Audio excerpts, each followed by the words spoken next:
Hello and welcome to the All 12 Signs video series of Pluto entering Aquarius for the second time out of 3 times. I'm going to be reading for Aries and Pisces in this video. I'm going to be covering the time from Pluto ingressing on the 20th or 21st of January to the 1st or 2nd of September.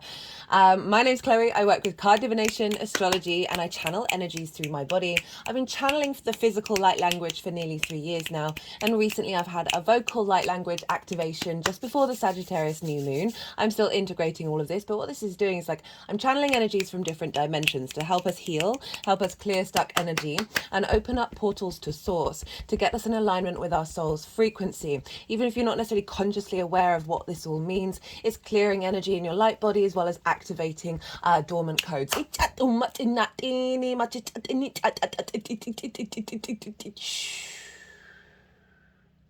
Natini mashushana matufina. Shani manana manishanama ufanana china mino fishana matufa. Right. So that's all incorporated into the readings that I do.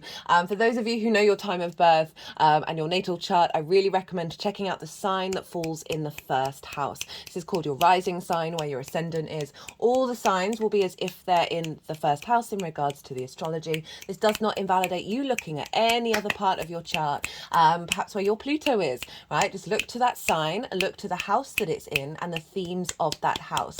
Apply those themes to the messages that come through, right? So it's as if whatever sign that is has now moved to the first house with all of that meaning. Right,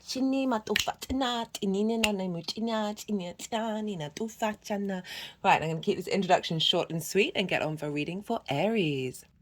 Aries rising. How you doing, Aries? For those of you tapping into the Aries energy and it doesn't fall in your first house in your natal chart, look to the house that it does fall in.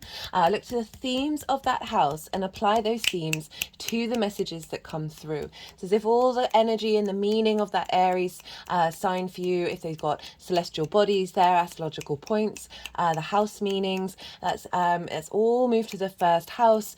So take what resonates, leave what doesn't. So say you've got Aries in the 6th house of work, health and routines.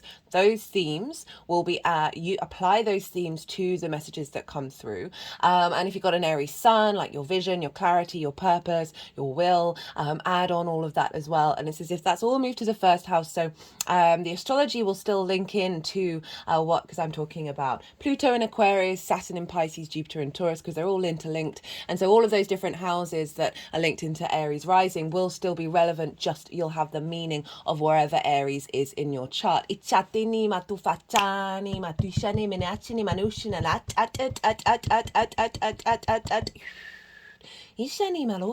chani manisha na namuma ashini malufa ni chatitini ni noma chatini na fufa. Right, so for those of you who haven't watched the introduction, might be new to the channel, I channel energies through my body. It's a form of light language. I've been doing that for about 3 years, and I've recently had the vocal light language get activated. I'm still integrating it. Sometimes I'll get words in my head that are linked into translation, but a lot of the time at the moment it's just they're working on the light body, right? They're helping bring in messages even if you're not consciously aware. So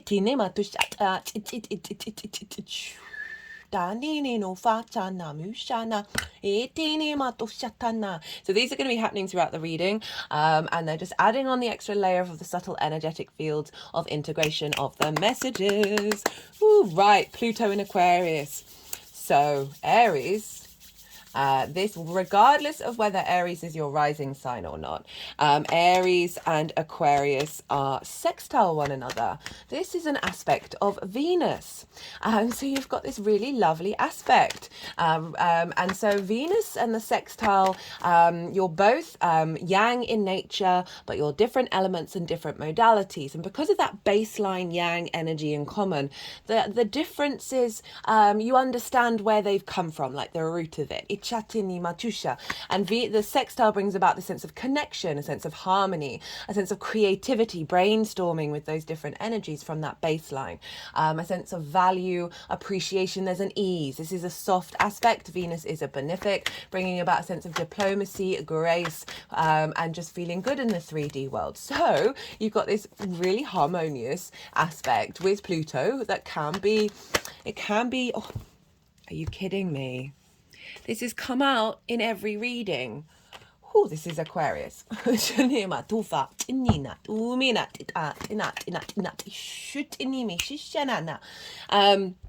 That's blown my mind. We'll wonder if Pisces will get it as well. Right, so Pluto can be a bit difficult, right?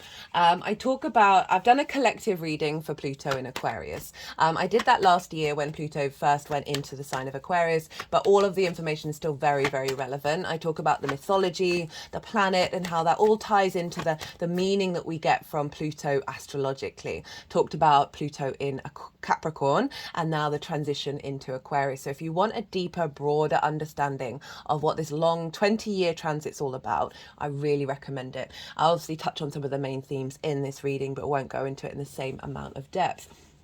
Now, this is as I'm covering the time from, this is either the 20th or the 21st of January, depending on where you live, to the 1st or 2nd of September, with this Pluto's second transit in Aquarius. It's going to dip back down into Capricorn for a couple of months, and then finally make its third and final transit at on the 1st of November. So the 20th of November.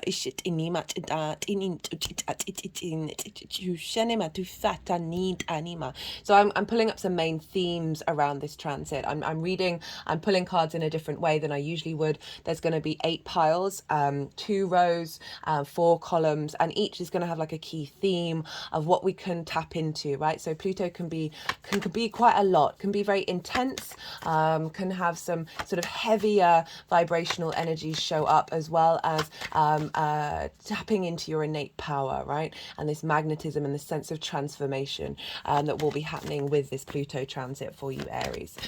So that sextile, as I said, so this is making a harmonious, easy aspect. So this is going to make the transformation have a little more grace to it.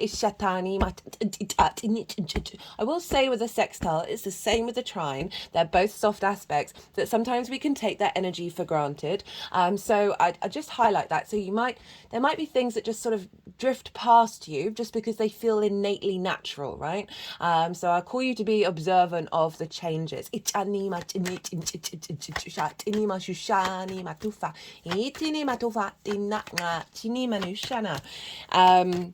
Right, so yes, I've talked about the collective reading. Aries, with this sextile, you've got a lot of support, and so we're working through what's going to show up, what we're doing with this next 8 months. And so the first row, the first column, is going to be about the Capricorn energy. Of what have you learned, what's been composted, right? Pluto's linked into the cycles of life, death, and rebirth. And so energy never disappears, it never vanishes, it just transforms. So what did we learn? What did we transform and release and let go of and turn into compost, that are the minerals of the earth, that feed and nourish us? And what did that transform into? That's the first row. The second row is, what quest are we going on? What challenges are coming towards us in this adventure that we call life? And then underneath that is, what is the wisdom that we can tap into to help facilitate this quest? The third row is about what is being released during this transit in Aquarius up until September, what is being composted, and underneath that is, what is the power, right? This is both what will be transformed into power, and what power can we tap into when we're potentially dealing with some difficult energy that's being released. The fourth and final column is, what is the apex? What is the pinnacle of this transit? What is it that we're the highest point? And then what is the gift that's coming in? So those are sort of the key points. All the dates, all the descriptions of those cards, the key points, so the major energy around the transit, that's all in the description box, because I know this is a lot of information. I'm trying to pack it all in as coherently as possible for an 8-month transit, but it's all there. So don't worry about, oh, I can't remember what that was or what that was and what the date said. Don't worry, they're all in the description box. So let's crack on. Aries rising, what's going on for you? Where is this happening, this big transit? This is happening in your 11th house, the house of good spirits.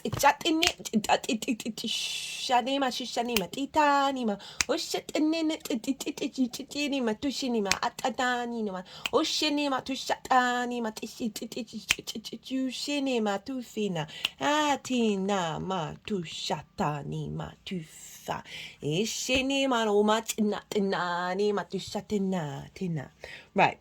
So it's the house of good spirits. This is where your hopes and your dreams are, the vision. This is friends, groups, and alliances, as well as reaping the benefits from your career or from your life purpose from the 10th house.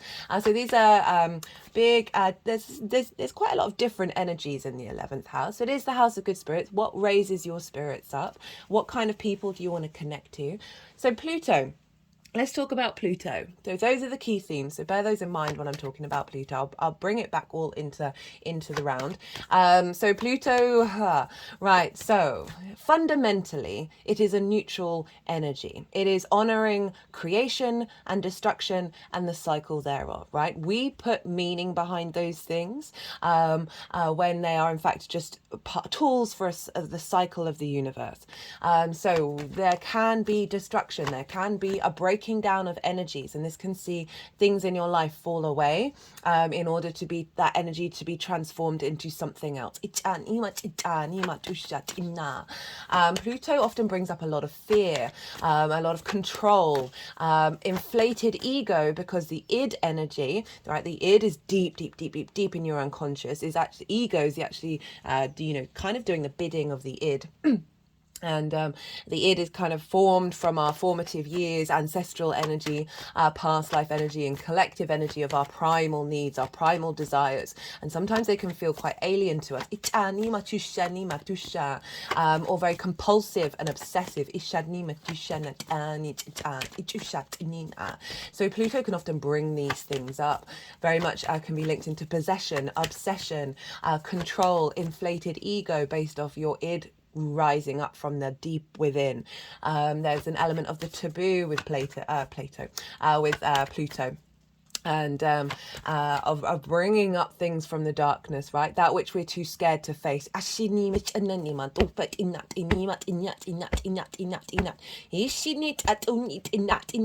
Remember, Pluto is works with the dead.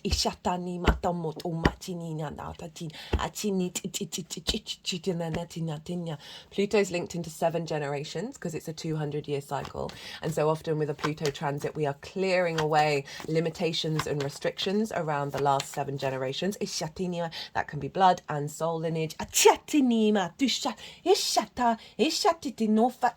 One of the main cards that came up. There's loads of oracle cards here. I always pull them before doing a transit. I will be doing a separate oracle reading after I've finished recording this video.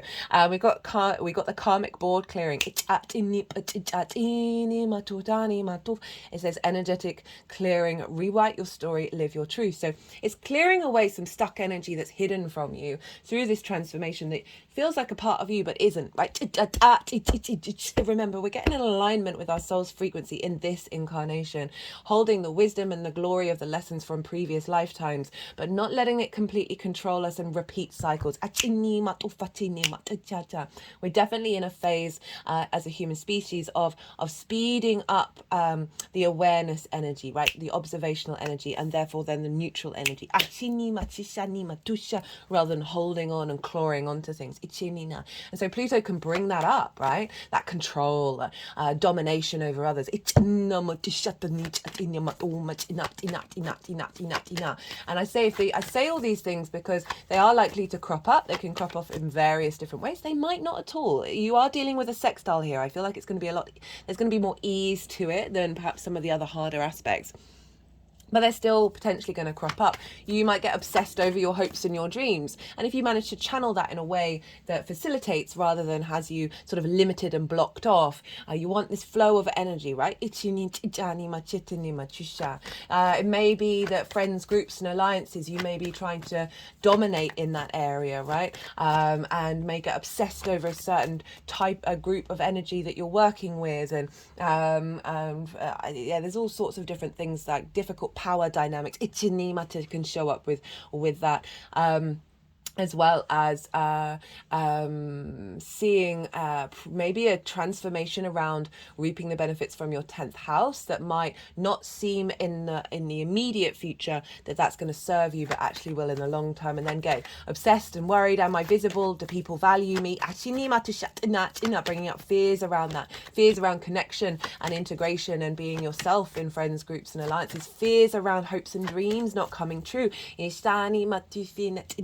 Tinina jisa ishini mishut antitititititani matufini matinina tada itini ma chini ma chishenina titana. Now I say all of that just to let you know that it's coming up. And one thing I will suggest, which I've been telling everybody, is for me, Aquarius and Pluto in Aquarius is transforming our understanding of frequencies, of collective universal truths. Aquarius is the collective air sign. It can be very egalitarian, very utopian, and also higher vibrational frequencies of looking to the future. You know, the air and frequencies moving through the air and these sort of more collective universal truths of in those frequencies, we're going to start discovering more and connecting more, and the scientific method is going to be revolutionized in terms of tapping into things that may be considered a bit away with the fairies, right? Or actually going to be allowing more space of rationality to come in and seeing that a lot of this stuff is just the fundamentals of the universe. And so what I've been suggesting with people is like I've seen what I see is frequencies becoming more popular culturally, as well as sound healing and the use and understanding of sacred geometry. Plato, who I mentioned earlier by mistake, had Pluto in Aquarius. He was a philosopher in ancient Greece, and one of his key explorations was the Platonic solids. You know, understanding what the fundamental forms are of the universe. Now, that's why I'm bringing in sacred geometry, because we're advancing that. And now with Pluto in Aquarius, I feel like it's going to be revolutionizing in its transformational of our understanding and bringing depth and power to these things. And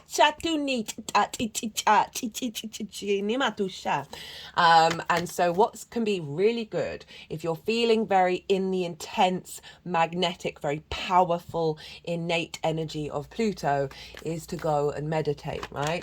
Go and sit and be still, maybe put some binaural beats on, high sound gongs, Tibetan bowls, they're my favorite. I just feel the resonance of them so much. And sit and breathe. You don't even have to think about what you're meditating, just breathe, focus on the breath. It's an air sign. And have, I really recommend bringing sacred geometry visually into your life, right? You can find loads of stickers and posters everywhere. It's become far more popular, which is a wonderful thing. This is on the back of my numerology deck. This is the Flower of Life, which has also come up in the oracle reading. I was very kindly given a sacred geometry deck for Christmas. And this is the first time that I've used it, of using that as like a point of reference, just to still yourself and give yourself some perspective. Aquarius is can be very detached, cool, calm and collected. It's the higher viewpoint, right, of being able to see really far and therefore not getting stuck in that moment. It's not about denying those emotions. Never do that. But you are a multifaceted, multidimensional being. You can hold space for inner calm and higher perspective, as well as letting those emotions move through you. Another thing I would recommend is always looking to Leo. Always looking to Leo to balance out this big transit. And Leo is over in your sign of work, health and routines. Leo operates from the heart space. So making sure, and the energy of the heart, the frequency of the heart is incredibly powerful. I feel like we're going to get more discoveries around this and more in the collective consciousness of when we operate with integrity and from our heart space, Aquarius, Leo axis, we are in union with the universe. laughter, play, smiling, joy. Make sure you're operating from that space in order to release some of the heavier energy around what Pluto may bring up in your 11th house.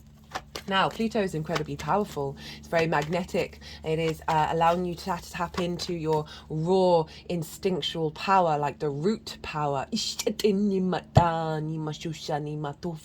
Pluto takes us on an evolutionary journey, but overall that magnetism and that power, right, that's drawn towards you, make sure you use it to fuel yourself rather than try and take that power from other people. And I say that mindfully of this dealing with the 11th house of friends, groups and alliances.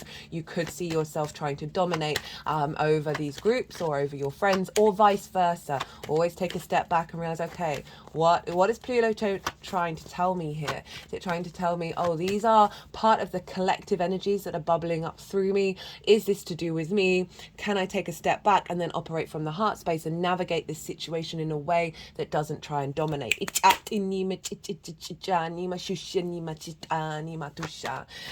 More power and magnetism around you being able to activate your hopes and your dreams.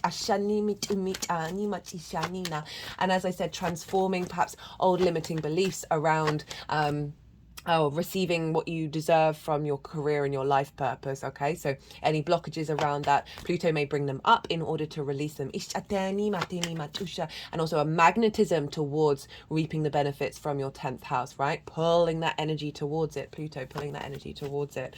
Right, so that's Pluto. And as I said, it's sextiling your ascendant, Aries. And so your ascendant is how you embody your sun or your moon in your actions and your deeds, right? It's the lens in which the captain, either the sun or the moon, depends if you've got a day or a night chart, gives the instructions of where you're headed to the navigator, which is your ascendant. And the lens, that Aries lens, is how you then move through the world in this cosmic ocean that we're constantly traveling through. So it is your body, your appearance, your character, your sense of self, and often how other people see you, because they see that embodiment rather than what's going on behind the scenes. All depends how well they know you. And so this is a sextile with your 11th house. So we're getting this lovely harmonious feedback, the energies of Venus, of finding a sense of harmony through the transformation, finding a sense of value, appreciation, and creativity. This could mean that you, in friends, groups, and alliances, come up with creative ideas to then all help facilitate each other's hopes and dreams. Ashini Matushana, bringing towards you soul family. Atumi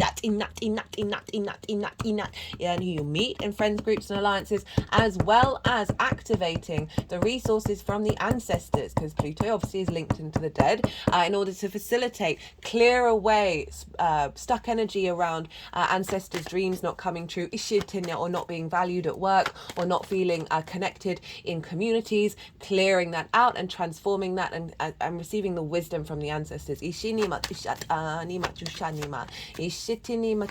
Pluto may uncover a new group or a community that you then get involved with, or uncover a dream that may have been blocked by what other people have said to you over the years, and allowing that to come to the surface.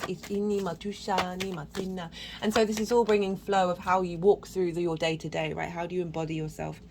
So just witness how you move, what you respond to see what it is that you want to be drawn to in terms of hopes and dreams. But it's very easy energy, being able to bring the wisdom of yourself through into friends, groups, and alliances, and having that magnetism where people are going to pay attention. Don't abuse your power. It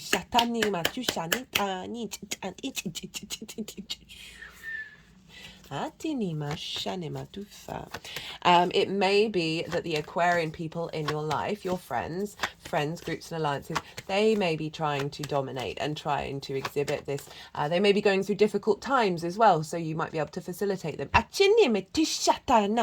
Right, what else are we going to talk about? Let's talk a little bit more about some astrology.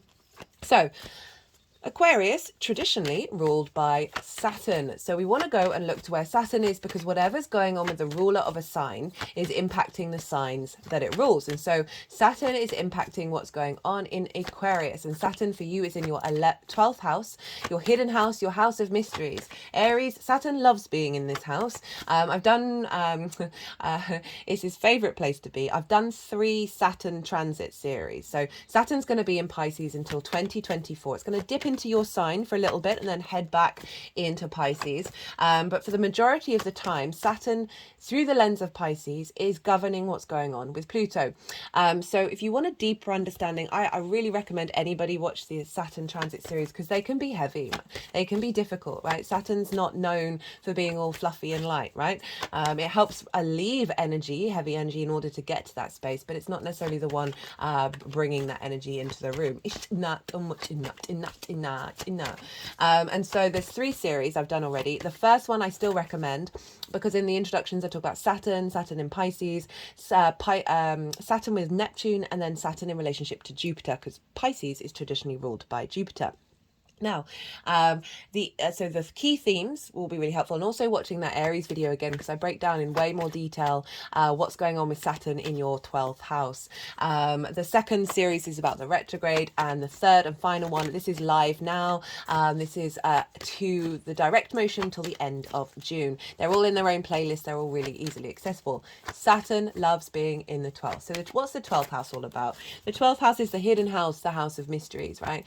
This can be the constructs of who you are, the unconscious realms, right? The unconscious mind and all the other unconscious elements of this vessel that we are in that may seem a little out of reach. It's an often linked into depression, anxiety, grief, isolation, as well as, and it's the trauma responses, the limiting beliefs that are in your unconscious space.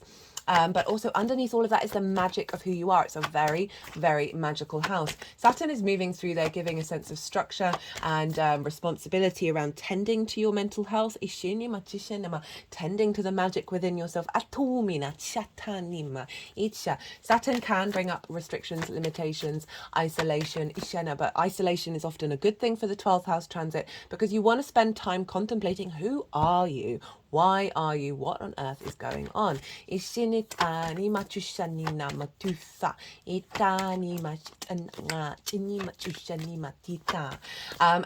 really good at giving you the space for that. It brings in maturity, responsibility, due diligence. It stress tests foundations in order to knock down ones that aren't going to last the test of time. So Saturn's, essentially potentially bulldozing a fair amount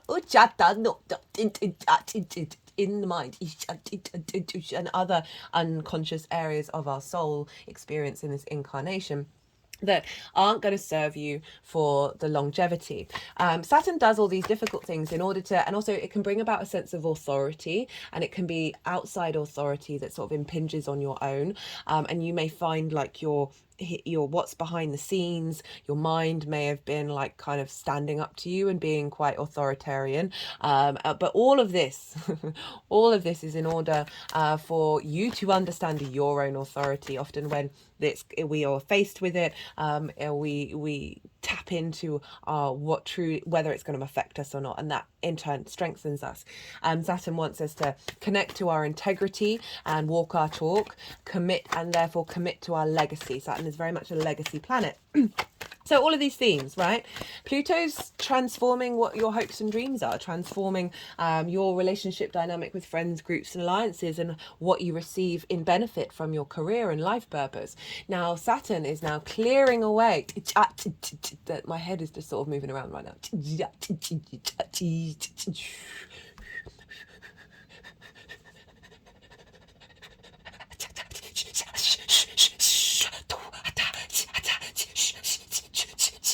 I've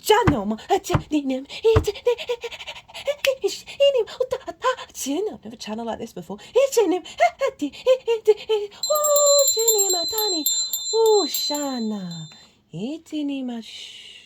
Wow, never channeled like that. So they've just gone over the Merkaba activation card. And my finger is focused on the word ascension. Ishatani, itini matufa, breaking out of limitations. Ishatini matusha. what was I even saying? Right, so unconscious trauma responses and limiting beliefs that may have blocked all of those themes of the 11th house. Saturn is facilitating clearing those out in order to help Pluto on its journey. It's also activating a commitment to the magic of your soul, which will then free up and create new neural pathways in your understanding of how to move in the 11th house.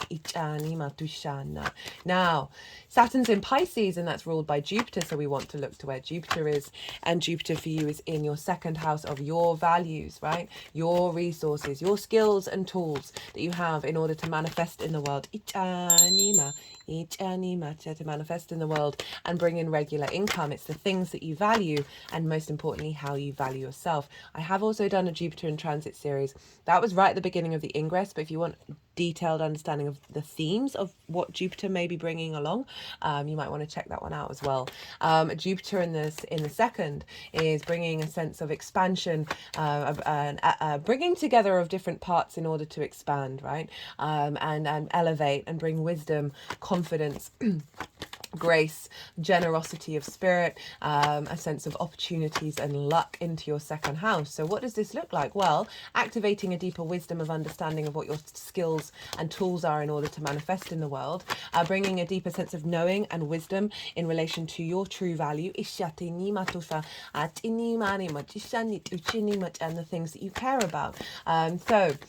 Jupiter is influencing Saturn and saying, hey, right, we're expanding over here, this sense of confident faith, deep knowing of yourself, and the skills and tools that you have, feeding into Saturn saying, hey buddy, can you activate some magic around these manifestation skills? And now with this expanding confidence in the second house, there are certain trauma responses and limiting beliefs around self-worth that Saturn's going to be like, right, all right, we'll take these down, get the construction crew in.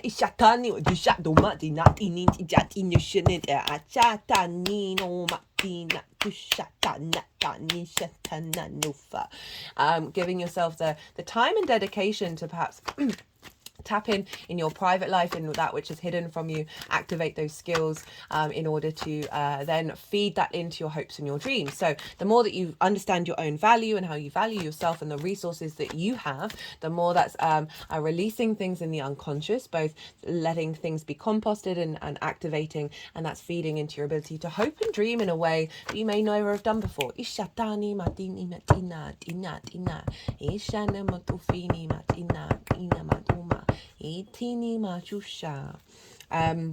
Bringing in dynamics in terms of friends, groups and alliances that are in relationship with a confidence around your value. Sharing your skills and tools with those groups, which may be part of your life purpose and your career, and being recognized for it. Now Jupiter, up until the end of May, is going to be ruled by Venus because it's in Taurus, and so Venus is actually playing a very important role with Jupiter. So Venus is influencing Jupiter, which is influencing Saturn, which is influencing Pluto. So even though we've got this kind of difficult energy of Pluto, right? Saturn also can be difficult. We've got the two benefics helping us out energetically because they're having an influence over these energies. It's a very different vibe to when we had Saturn in its own signs for 6 years and Pluto, right? So different energy. Now Venus, she's starting this transit off just at the tail end of Sagittarius, which for you is in your 9th house of your perspectives. And then she's moving all the way. She'll just tap into Gemini just before Jupiter.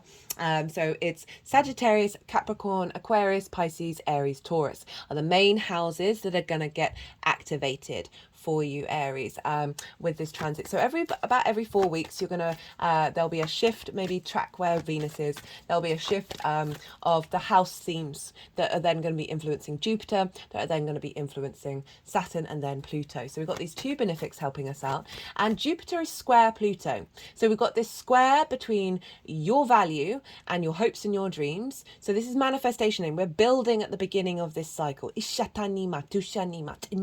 involves a little bit more hard work, but we are manifesting long term. We are building, we are activating, and then So we've got that square between Jupiter and Pluto. Squares are an aspect Mars. They bring about friction, so it's about movement and manifestation, and it can bring up drama and conflict. So there may be things that kick off.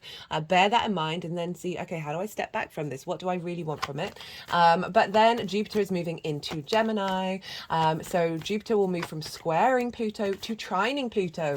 So we've got the lovely Venus and Jupiter facilitating a square, which could be difficult. And then from the end of May until the end of this transit, Jupiter is in Gemini, which is ruled by Mercury. So we're moving from a trine and now Mercury. A trine, as I said, aspect of Jupiter brings elevation, a sense of bringing together in order to expand, a sense of cohesion, and a knowing, a faith, confidence, wisdom, sense of generosity, of joviality, of abundance, of opportunities, of luck, right? There's a lot of free-flowing energy with a trine. And they're on this, they're facilitating, right? It's a soft, easy access, soft, easy aspect. And so Jupiter's moving into Gemini, which is your third house of communication, your environment, your local community, the things you do on a day-to-day basis. There's a lot of meaning that we bring into the third house. It's about learning something new. Jupiter moving through there is then going to be elevating your understanding around what you do on a day-to-day basis. How do you bring your meaning into it, and how do you express that through the lens in which you communicate? And so this is feeding by trine all this wisdom into Pluto, of perhaps getting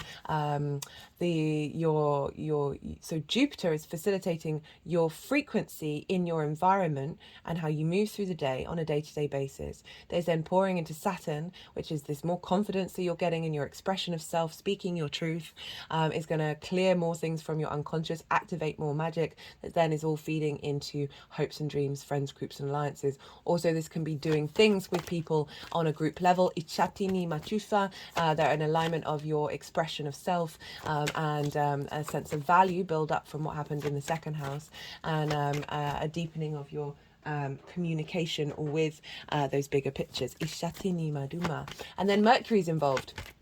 Mercury is a very neutral planet. Gemini is very playful as well. So we've got this lightness coming in of this ability to collect lots of different information and find out new neural pathways in the way that you communicate.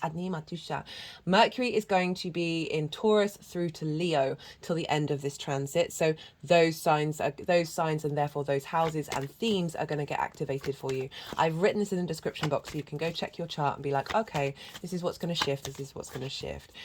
So that's the astrology for this big transit. I recommend you check out where your Pluto is. The theme and the house that it's in and the themes of that house, because those themes are going to get activated with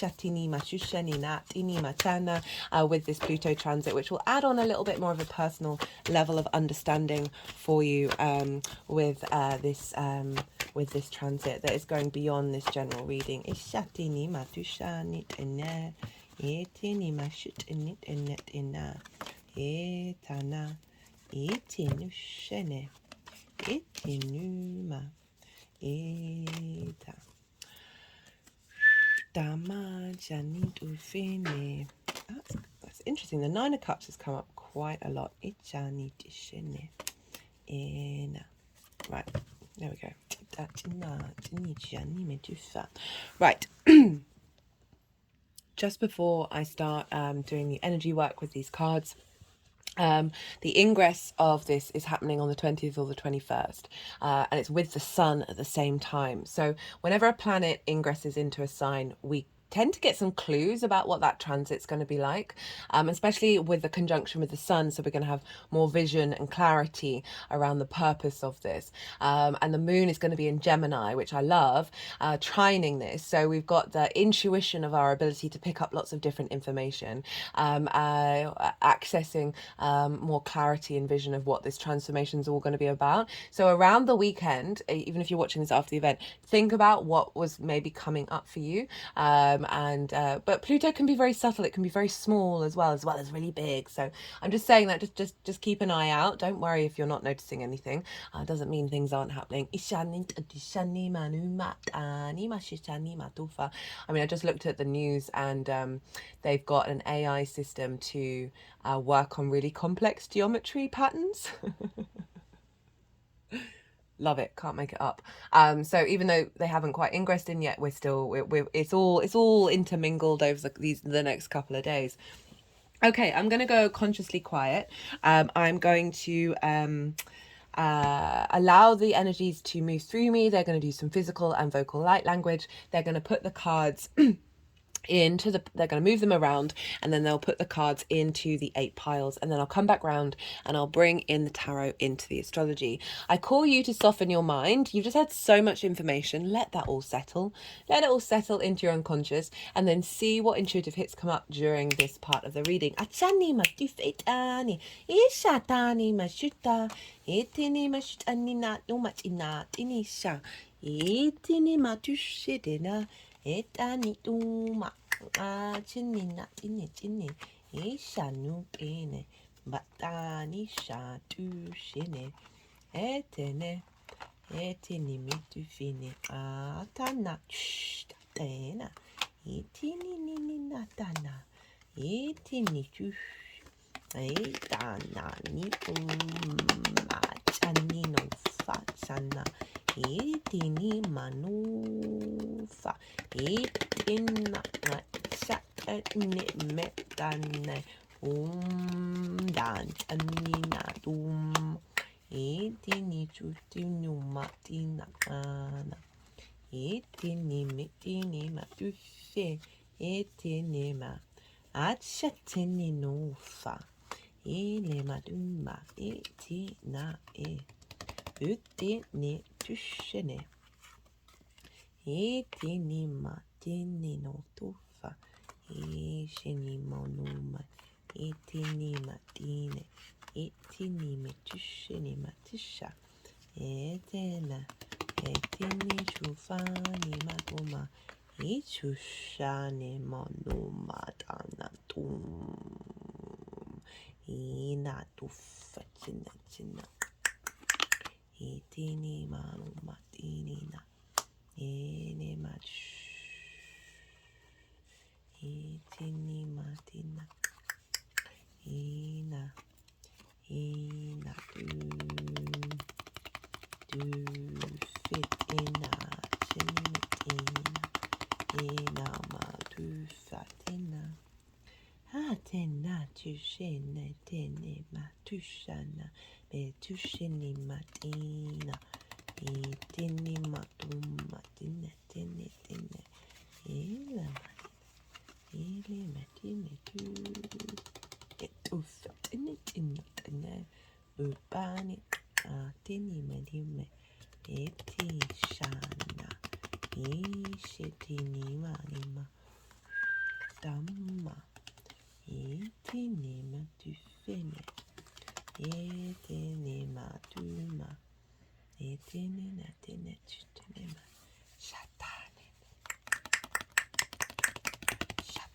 tushini etini ini matuma tene ene matufene etini nane matina etini matush etini matushene tene ina mana tene etini matushana manamo ila mana ili mana minana ni etini matu ina etini matuma ishatenima etini matushenema etinima etini matushene etini matuma etina tina tushane tene Damina. Damina tu shana namani matu. Etenene. Damma ini chatana. Demma tini tani matuma. Etini matu shana. Shenima. Etuni matini tini tini tini.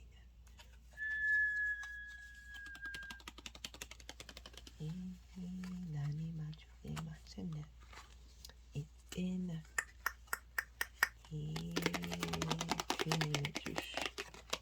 Intinima tu benema. Etinuma. Etinima tu bedanima tinetine. Etinima shutinima tu fananana. Eta. Wow.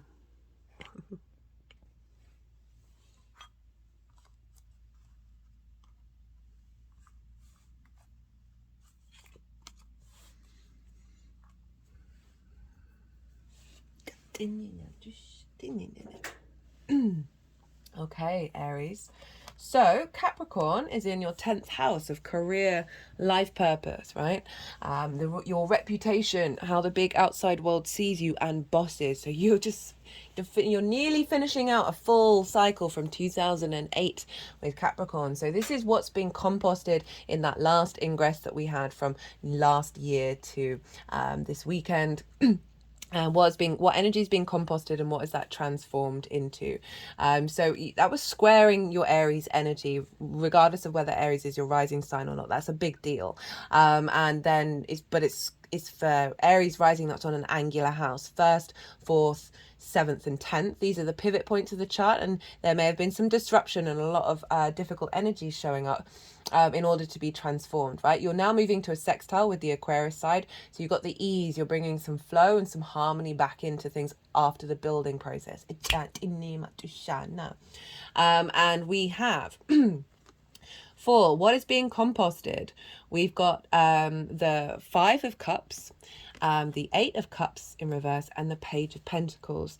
So grief, not feeling in your flow, not feeling connected, not feeling appreciated and celebrated, is the 5 of Cups. The 8 of Cups in reverse, this is composting the need to, I feel like this is saying so you've cleared out some energies that have blocked your ability to find a higher perspective, perhaps certain situations around your life purpose and career that you may have felt comfortable, but you would have stayed in them. Pluto's helped break those things down in order for you to get that higher perspective, in order for you to not be stuck and not make that journey. Got it with the Page of Pentacles in reverse as well. So this is a clearing out over blockages of opportunities around career, of being able to see the clues and the offerings that are coming from the universe in relationship to your life purpose.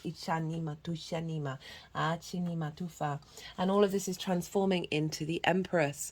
So this is beautiful energy for abundance, fertility, feeling good in the 3D realm. So whatever it is that is your life purpose, or whatever it is that your career, you've moved from a shift of grief to the sense of fertility, of feeling okay, I've shifted some energy here, and now getting a bit more momentum and wanting to create in the 3D realm.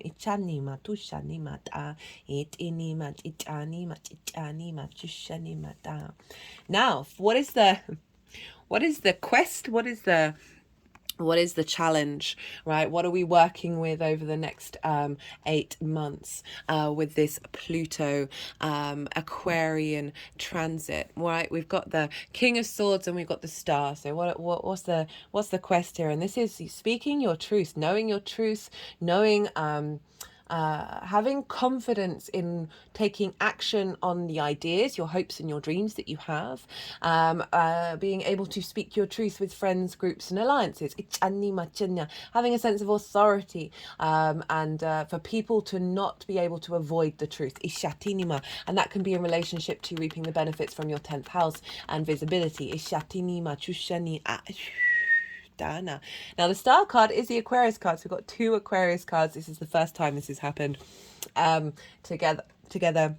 And the star is about hoping and dreaming. She's also authentically herself. She is unclothed, right? She is rid of all the masks. You being able to be yourself in friends, groups, and alliances, and being recognized for your star quality. It's about deep healing, right? And cleansing some energy. So I feel like this is bringing in a sense of clarity of what it is that you want to do, and also cleansing out stuck energy. As I said, that may have distorted and blocked. Excuse me, just going to pause for a second. Sorry about that, Aries. That may have distorted and blocked your ability to hope and dream and be visible and seen in the way that is in alignment with your frequency.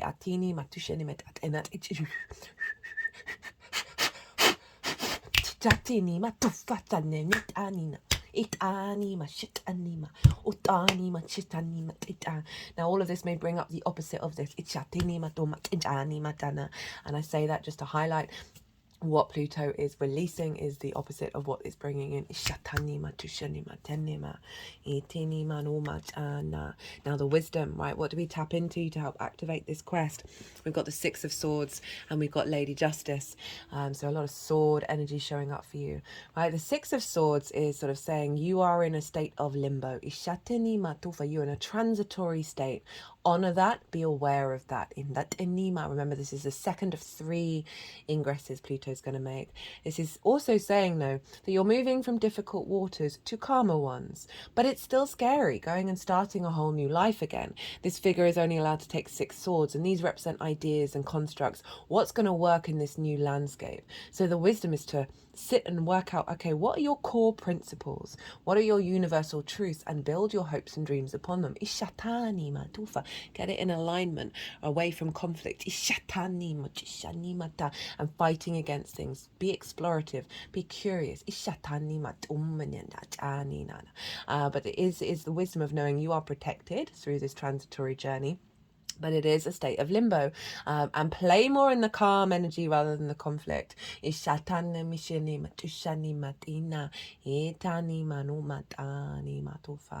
So this is going to help you understand how to speak your truth, because you're getting to the core principles. We've got justice. Stay in balance. Right, this is saying keep a clear head when dealing with groups, or dealing with difficulties where you're not necessarily getting what you think you deserve, or your dreams aren't manifesting. Stay balanced. Look at things with a perspective that is zoomed out, right? Get back to those core principles that will help align you of like, okay, maybe these things that are falling away I'm not bothered about, right? This is also karmic contracts, acknowledging that these are being cleared as well as activated. So we're always in union with creation and destruction. There is empathy, fairness, and truth that Lady Justice tries to embody. So do that in groups. Do that in your understanding of how you see your hopes and your dreams. Don't let your spirits get dampened. Okay, so what's being released? Well, whoa. 10 of Swords, the Death card, the Tower card. I think that's probably the heaviest so far that's come out for all the signs. Yeah, which is interesting with the sextile, and I kind of like it because it feels like with that sextile there's an ease of you being able to move this big energy. 10 of Swords. This is a very karmic card. You see all the swords are along the spine. We store a lot of karmic energy in our spine, a lot of blocks there. That's why a lot of us have back problems. It blocks the energy of the kundalini being able to rise, Isha, which is our spirit, our life force, Ishani Matufa. It's an element of betrayal, of being stabbed in the back. This can be linked into friends, groups, and alliances. Ishani Manufa Chini Mata. It also could be ideas and constructs that you've heard from a very early age. Remember Saturn over in the 12th, Ishani Matufa. Of that have limited your ability to hope and dream, Ashinima, have immobilized you, Ishinima Tufa. But it's a 10, it's representing completion, and this is in the release pile. You see here this figure, the hand gesture is the same of the Hierophant, it's the benediction, and the Six of Pentacles. And so this is a marking of the two fingers down, two fingers up, of marking that which is in the light and that which is day, night, all of that kind of jazz, heaven or hell. It's just a distorted representation of nature, but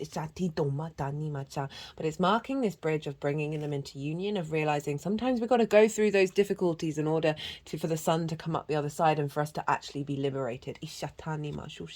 But this sense of restriction around hopes and dreams, restriction around being valued, being seen, as I said, constructs in your mind that have been blocking you, concepts and ideas of how people view you. Shatani matini matufina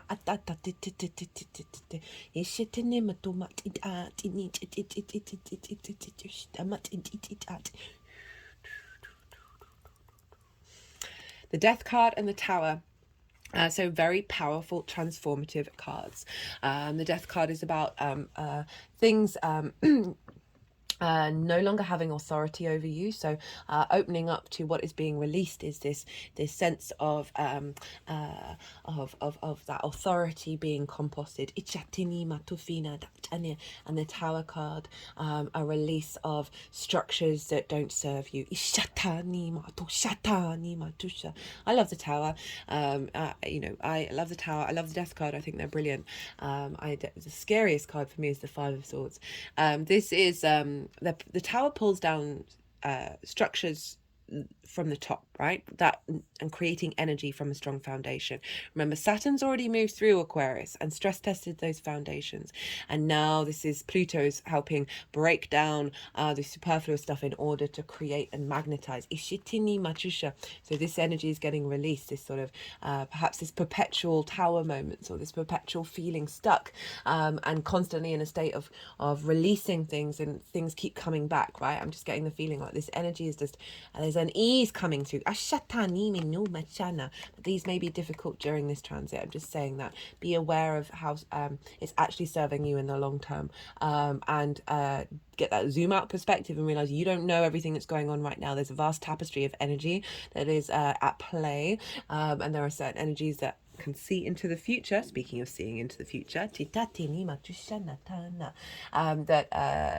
there's a bigger plan, right? You don't have to know the details.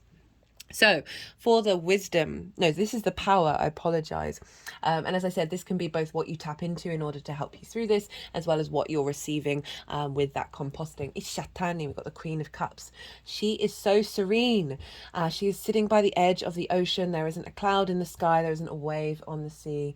And her view is so wide.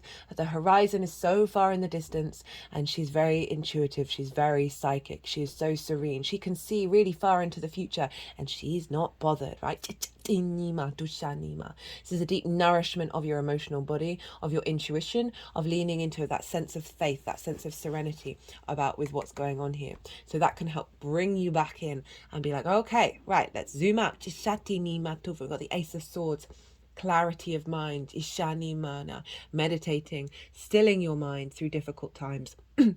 Allowing divine inspiration to come through, listening to frequencies that may I often find with meditation, it's not always when you're meditating. It can be like 5 hours later where all of a sudden something goes ding. Always thank the mind. It gets bad rep. It is a quantum universe inside our heads. So if we link this into Saturn being in the 12th, right? I'm not surprised this has come up, and also Jupiter and how you value yourself, right? Coming back into balance, that a lot of heavy stuff is getting cleared out from your unconscious space. That's then influencing Pluto. And then, so the power coming from this is a sense of serenity, is a sense of having cleared out this heavy energy, the blockages of that 10-9, 10 swords, that your intuition is going to be really heightened, right? Your sense of knowing how to tap into your resources, how to manifest your hopes and your dreams. You're going to have more of an intuitive and clarity and vision around that. Ishatanima tushanima, a sensitivity and an ability to speak the truth to friends, groups, and alliances. Right, what is the apex? Wow, got 3 of Pentacles. Collaboration and mastery. Love this card for the 11th house. Right, so this figure knows what they're capable of, right? Thinking about Jupiter over in your 2nd house of your values, then moving into your local environment of embodying it, drawing towards people to facilitate. Right, this person knows that they're good at something. They do it because they love it, and they're not bothered by what other people think or whether other people think it's good. And because of that, they're drawing towards some frequencies that have different skills in order to build something beautiful and long lasting. So this can be about you and you activating hopes and dreams that you're taking the steps to bring about a sense of mastery and building over. This also can be people coming into your life at the peak of your vibrational frequency who you're going to facilitate each other and help each other out. In terms of what your hopes and your dreams are. Feedback loop of energy to help build something. And also being valued by for the work that you do, and therefore reaping the benefits from that. Then the gift. Well, we've got all cups, which is kind of wild. We've got the 6 of Cups, 9 of Cups, 10 of Cups. So this is the gift. The 6 of Cups this is the biggest house in tarot, right? There's a sense of safety, and this figure is coming from the past and offering an emotional connection to what may have happened in the past with a space of abundance. Look, there's flowers growing in there. So it's making me think about that 12th house. You know, Saturn's going to be there till February 2026, of the sense of safety, the sense of security, having with that 10 of Swords, of not feeling protected, of not feeling supported. So the gift here is bringing ease to you, right? And this is, remember, this is sextiling your ascendant, your physical vessel, your home, of feeling safe within that, of finding the wisdom of what has come before you, and really being able to help bring about this sense of creativity, of abundance, of safety into how you tackle your hopes and your dreams. Ishena, the resources from your ancestors and past lives coming through to help facilitate your growth and your expansion. Ishatinima tushenima, soul family coming in. Atanima tushatinema tineme no fatine tufa. Ichatinima tufa chinima tufa chinima tushata. Otanima shufita. Aries. The light language, vocal light language coming through for you has been very interesting. And remember, you've got the 6. Where was the 6? Another 6 here. So you've got 2 6s that sort of saying, look, don't worry, you're protected. There's what's going on here is bringing about balance and transformation and a sort of the ability to manifest. Then got the 9 of Cups and the 10 of Cups. Well, it's just quite phenomenal. The 9 of Cups is about personal, internal embodiment of emotional contentment. And the 10 of Cups is that external sensation in all the areas of your life. This is also the genie in the bottle. So this might be that a wish comes true for you, or your hope and a dream might come true. But overall, just feeling very content, very emotionally in your space, in friends, groups and alliances. Again, working on the collaboration of activating other parts of your life and maybe getting support from outside sources with that, as well as your ability to, through this embodiment, remember this is a gift for the next longer cycle, this embodiment of gratitude, of abundance. We are then able to then bring that into the outside world, right? And when we're operating from that space of creation rather than limitations and lack, we are able to harness that energy and bring that into your hopes and your dreams, right? We're tying it back into the clarity of thought of the Knight, the King of Swords, and the Star of being able to think beyond your standard hopes and dreams. Ishini Matufa. This is the nuclear family, but this can be anything in your life that you want to, sort of a long-term goal that you're activating. And again, we're tying that in with clearing out issues in the 12th house, activating the magic there. Ishatani Matishani Matusha. Blocks around potential family issues that you may have had in the past that is then blocked your ability to hope and dream. And through this transition, you're shifting that frequency. Understanding your own value. Being able to communicate the wisdom of your soul.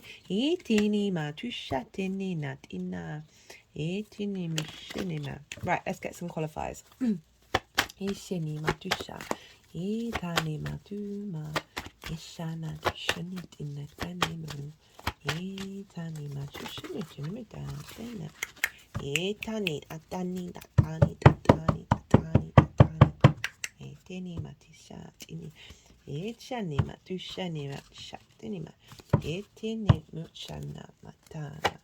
Right, let's see what wants to come through for Aries.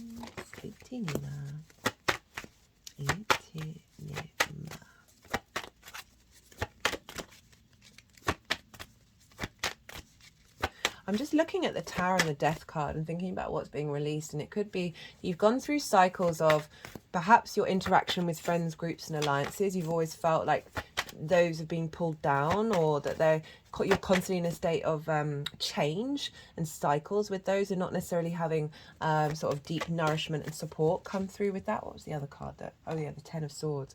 And that may be, you know, the sense of betrayal. You may be holding on to some past life energy that may have faced difficulty and sort of pain around that, and then it's getting recreated with you. And I'm really feeling like that's what's being pulled down as well, that sort of constant breaking up of things, right? Rather than creating.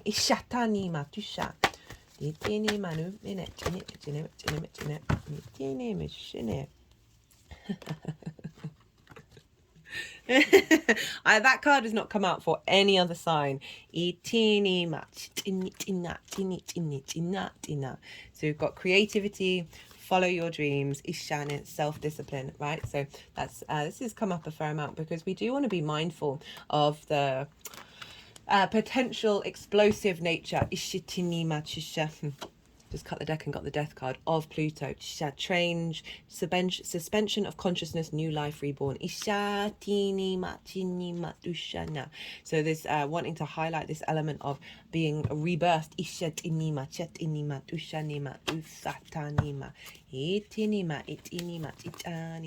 Cut the deck again and got Justice. So we've got two duplicates showing up here. Decisions, evidence, thinking, verdict. So again, allowing yourself pause and working with that energy of getting things into balance internally before making those decisions, and observing your surroundings, tapping into the multidimensional nature of existence, right? So not necessarily it's everything that you see with your rational eye, of allowing different pathways and messages to come through in different ways, that's saying, hey, dream a little bigger, but overall bringing things back into balance, right? Bringing this energy into balance. Right, I'm going to leave it there, Aries. I hope you enjoyed this reading. I did. The light language in it was, the vocal light language was very interesting. And yeah, definitely felt like it was clearing a lot of energy and clearing out a lot of blockages. Be good to yourself, Aries. Be good to those around you. And most importantly, be well until we meet again. Pisces rising. How you doing, Pisces? For those of you tapping into the energy of Pisces and it doesn't fall in your first house, which is your rising sign, look to the house that it does fall in your natal chart. Look to the themes of that house and apply those themes to the messages that come through. It's if that Pisces energy with all the connotations of your natal chart, celestial bodies, astrological points, themes of house, have now all moved to the first house. So say you've got Pisces in the 6th house of work, health and routines. Apply those themes. Maybe you've got your sun there or something. Apply the vision, the clarity, the purpose and will of the energy of the sun. Just apply all that meaning to what's coming through with the astrology. So it's as if it's moved to the first house, and then all the astrology will link back into those meanings of your Pisces energy. Right. For those of you who didn't catch the introduction, I've channeled energies through my light language, through my physical body for nearly 3 years. And recently I've had the vocal light language get activated. So this is all part of the reading. Even if you're not consciously aware of what's going on, it's still clearing stuck energy and activating things in your light body.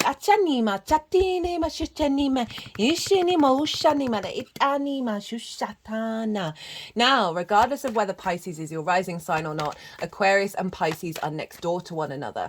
This is called an inverted energy. It doesn't have a traditional aspect in common. Excuse me, doesn't have a traditional aspect of communication. Instead, they're next door. So it's the way that I like to think about it is, imagine you're sitting next to somebody, but you're both facing forward. So you can't see them, but you can sense on the subtle energetic levels the energy transfer through osmosis. So we're dealing with 6 different energies here. Pisces, you are mutable water and yin in nature. Aquarius is fixed air and yang in nature. So there's this element of amalgamating and communicating through different sources on the subtle quantum level. Ishatinya. Even though I'm saying subtle, this doesn't diminish the impact of the transit. Ishatani matushini achani itani matufachani matita ishatani matushatani matusha.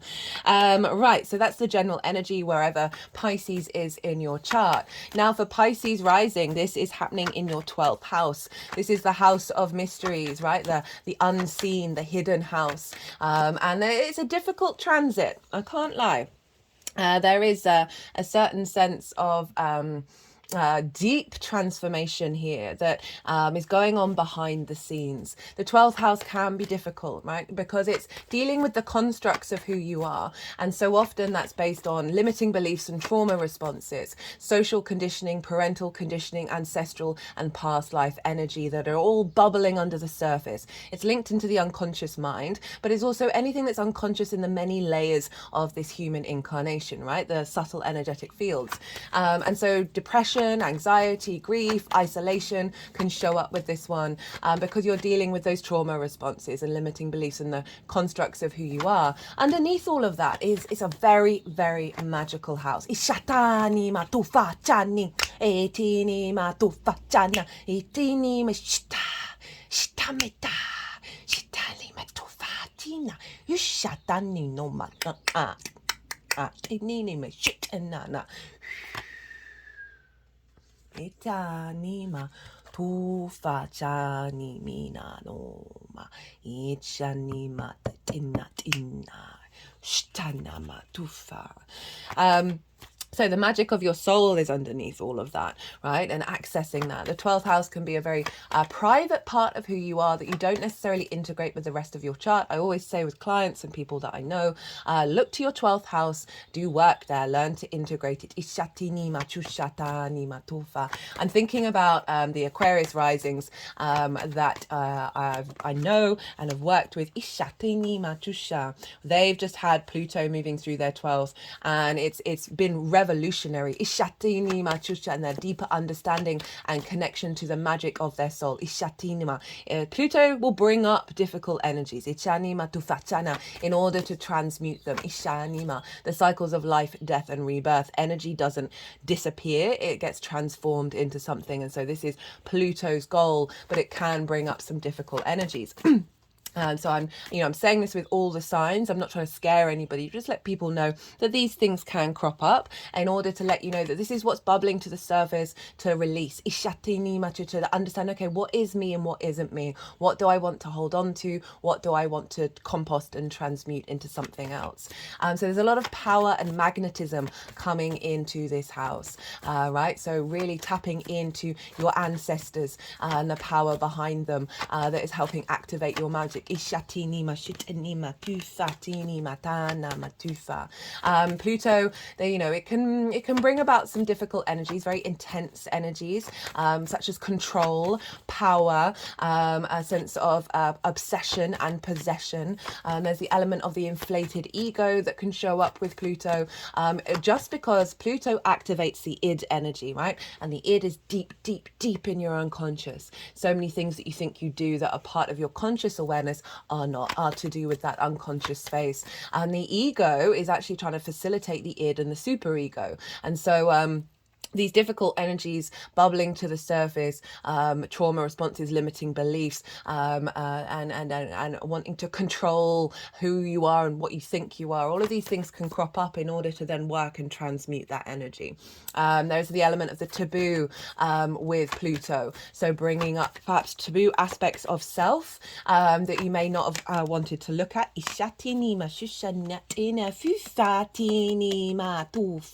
That are going to be transmuted.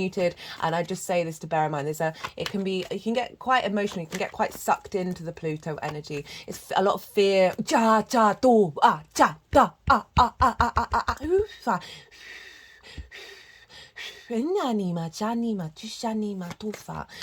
is a tool to help us realize what's an illusion. This sense of scarcity, when we live in the abundant creative energy of the universe. So fears around, there may be an exaggeration around mental health. Do some practices that really facilitate that. With the Capricorn lot, they found finding solace in going into nature, connecting to mountains, getting into their body, working with that earth energy. With Aquarius, this is frequencies. This is high vibrational levels. This is zooming perspectives. This is breath work. Ishatani matushani matufa meditation. Ishani matufa. I've been recommending to everybody, if you get stuck in that intensity of Pluto that's pulling you too far down, Ishatini matusha, is to sit and meditate. I've done a collective reading for Pluto in Aquarius. I did this last year when Pluto entered into the sign for the first time in 200 years. Whoa. But so much of that information is still very relevant, especially with the 12th house. I'd say I really recommend it to get a deeper understanding of what Pluto represents. I break down the mythology around the Pluto energy, the planet, and linking in the themes of the planet and how this all ties into the astrology meanings that we can bring in. I talk about Pluto in Aquarius, Pluto in Capricorn, and the move into Pluto in Aquarius. So if you want a sort of a deeper understanding of how Pluto's showing up, do go check that out. Meditating, right? So if you get stuck in things, for me, I find Pluto in Aquarius is going to activate high vibrational frequencies, our understanding of sound, healing, ishatini, matufa, chanama, and also sacred geometry. Aquarius is sort of the collective universal truths. Plato, the philosopher, had Pluto in Aquarius, and one of his key things that he's known for is the Platonic solids, right? Understanding the forms of the universe, that is those collective truths. Ishatini, matufa. And I feel like our understanding of sacred geometry is just going to skyrocket. Itani ma chatani ma tushatini ma tufa, and understanding the meanings behind these shapes that we're able to create, and especially with sort of computer generated imagery, we're able to really advance that. Ichatani ma tushanatani ma tusha. So sitting and meditating, listening to maybe binaural beats, sound gongs. I love Tibetan bowls myself. Listening to that, tapping into those frequencies, zooming out and getting some perspective, doing some breath work, and perhaps I'm saying for everyone, bring some sacred geometry into your house. There's loads of places where you can get posters, stickers, all that kind of thing. I've got on one of my decks, the numerology deck, I've got the Flower of Life. I was also given a sacred geometry deck for Christmas, very sweetly. I'm using it in these oracle cards. There will be an oracle reading that's going to come out next. Just tapping into sacred geometry. You don't necessarily have to be conscious of what any of it means, but just allowing that space for clearing of the frequencies. Ashatan, the attunement. Itini ma shatani ma ushana. Just to help zoom out. As I said, so Aquarius can be very, there's a distance there. There's a detachment and there's a higher perspective. It's ruled by Saturn, which can bring in those sense of maturity. It's very utopian and it's looking to the future, sort of more galactic energy here. So you're able to sort of, by doing that, being able to tap into zooming out and finding some perspective of what's going on rather than being stuck in the moment. It's not about invalidating the feelings that you may be feeling. You're a multidimensional, multifaceted being. You can hold space for that while also tapping into a space of calm and a level of detachment, ishatinya, and a level of neutrality. Ashatanima, shishanima, ufatanima, dina. Right, so Pluto moving through the 12th. Also a great intensity, a magnetism, sort of tapping into your raw primal power, ishatanima, tushanima, going on an evolutionary journey and allowing to work with that energy and helping it transform that 12th house, that very magical house, activating the magic and clearing out some difficult energy. Ishatini macho, finding more power internally when you're by yourself, right? And really being able to access things that have been hidden from you.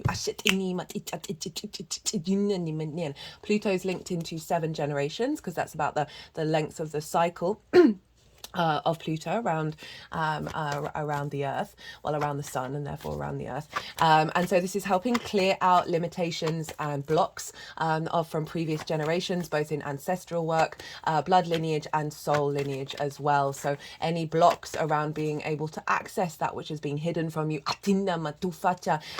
sort of, it's more the mental health issues as well. So those sorts of things, clearing those out as well, but may do so by bringing it all to the surface. Just bear that in mind, that Pluto inherently is a neutral energy. In my mind, and we want to tap into the core fundamentals of that planet, and that is creation and destruction. Life, death, rebirth. These things just happen. We apply emotions and moral perspective on this, but fundamentally they just happen. Pluto can be quite stepped back, and the reason why we get a lot of power and ego and control over these things is because that's our interpretation, a human fear and worry over death, over change. We're very difficult with change, and that fear, and the ego wants to control the situation. We've gone in survival mode because we throughout our evolution, we're like constantly assessing for danger, right? And so Pluto can bring that up, but that's just us working through that energy. And what you really want to do is tap into this space of neutrality, and honoring the cycles of life, death, and rebirth. Pluto is also really good at digging up riches from that which has been hidden from us. So as I said, like really activating things that have always been there but may have just been dormant. Getting the support from the ancestors, as I said, both by clearing out some of their energy, by clearing it out in yourself, and activating the wisdom and the depth that those energies from your Aquarian line are bringing into the forefront.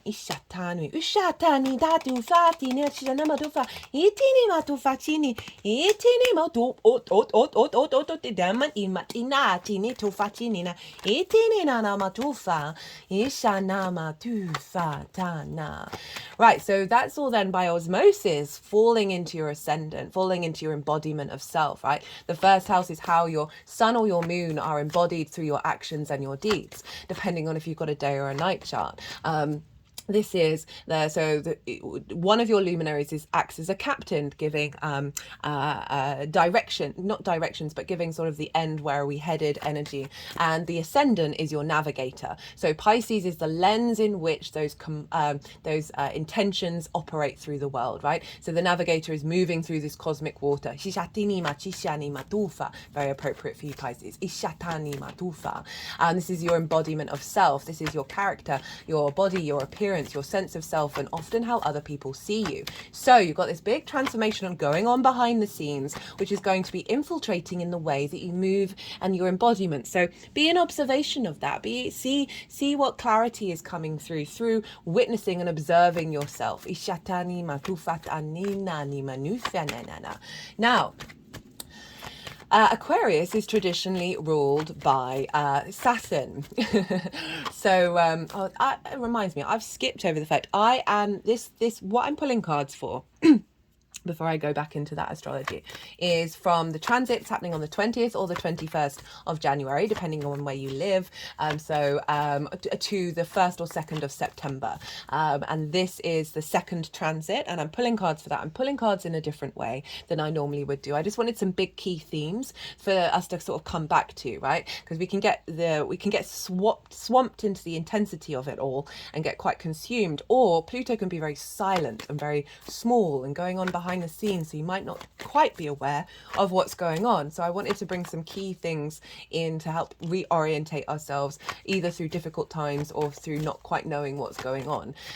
There's going to be 8 piles, 2 rows, 4 columns. The first column is going to be about Capricorn, what got composted there, and what did that transform into. The second column is what is the quest we're going on with this transit? What are the challenges?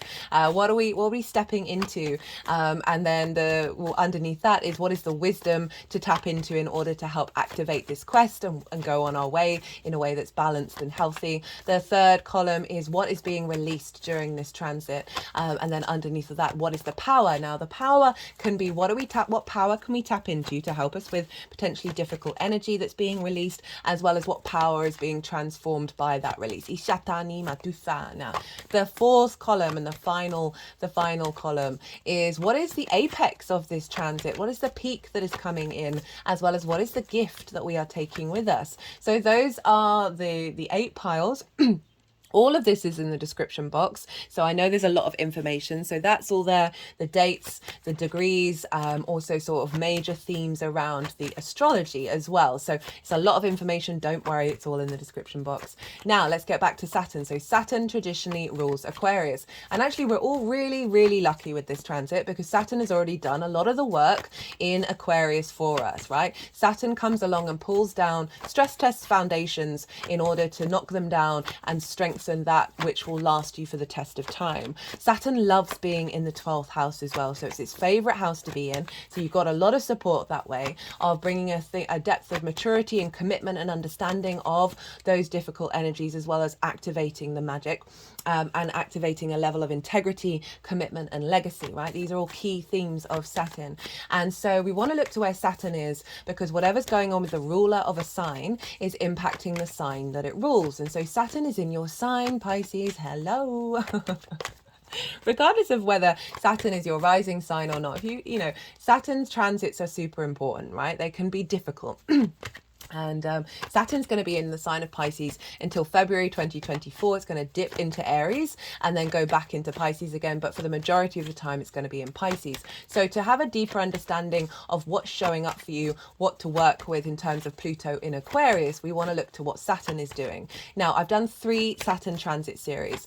And so for those of you who might not have caught them, they're in their own playlist. They're really easy to find. I still really recommend the first series that I did because in the introductions, I talk about Saturn in Pisces, Saturn with Neptune, Saturn in relationship to Jupiter, because Jupiter is traditionally your ruler, Pisces.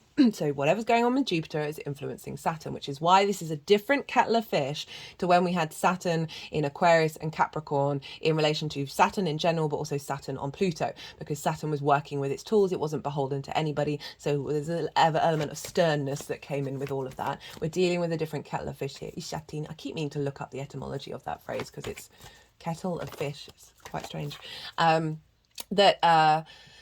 So that first series, the introductions, also watching the Pisces reading, because I talk about the themes of Saturn in your first house, which is an angular house for you, Pisces rising. This is a big change of who you are and how you see yourself. The second series was the retrograde, which we've obviously passed. And the third series is still live. It's for the direct motion that's taking us up to the end of June this year. So that will give you a deeper understanding of what's going on with Saturn and therefore what's going on with Pluto. Now, Saturn in the first, again, your embodiment of self, a deepening of maturity. Saturn can bring along restrictions, limitations and isolation during this, but it does so in order, and also bringing up a sense of authority, maybe from the outside world or internally, that helps you question what is your true authority, because Saturn wants you to get in your power in order for you to commit to your integrity and your legacy. The Aquarius risings come out the other side of that, and they are more solid within themselves. They're more confident of who they are. They understand the cause and effect of their actions and are mindful and bringing in a depth of commitment to their legacy of their embodiment. Ishatima. So that's those sort of themes showing up for you, Pisces, over the next couple of years. But as I said, Saturn can also be difficult and may feel you being a bit more isolated and going more inward and figuring out who are you, and perhaps other people seeing you in a way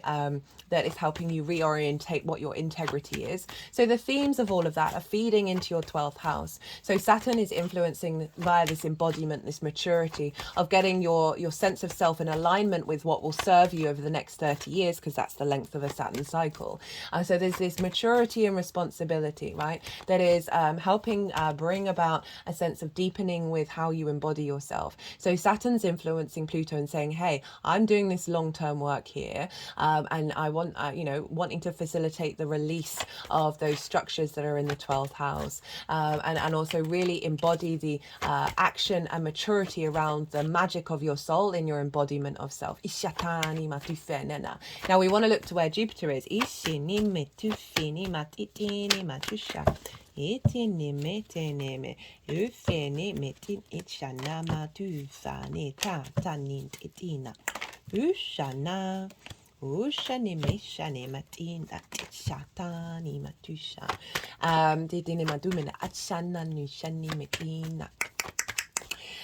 So Saturn is in Pisces, and who rules Pisces? Well, that's Jupiter, and Jupiter is over in your 3rd house of your environment. They're bringing meaning into your day-to-day, the house of the goddess. This is bringing your big picture philosophies into your day-to-day. It's your local environment, the things that you do on a day-to-day basis, your local community, and also the lens in which you communicate through. Jupiter moving through here is Jupiter provides expansion, a bringing together of things in order to expand and elevate, a sense of cohesion, a sense of faith, wisdom, knowing, a deep confidence within yourself, a sense of generosity and joviality, a sense of what was I going to say? A sense of opportunities and luck, and just general expansion. Jupiter's a yes planet. It's the greater benefic, and it's influencing Saturn, which is the greater malefic. So I really like the fact that Jupiter is influencing what's going on here with Pluto in the first couple of years of this Pluto transit. So Jupiter in the 3rd, finding wisdom in the way that you express yourself, finding more meaning in your day-to-day, which is influencing how you embody yourself and your understanding of self, which is then helping peel back those layers of those limitations and those restrictions in your unconscious space, and activating the magic.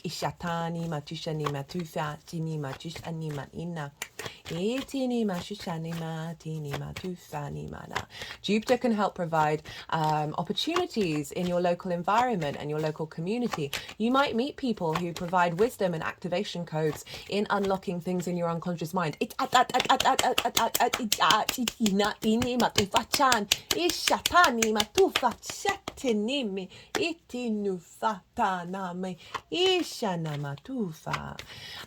Helping you understand your environment and the frequency around you, and providing more generosity with that, which is bringing more ease to your being, which is then helping smooth the transformation that's going on in your unconscious space.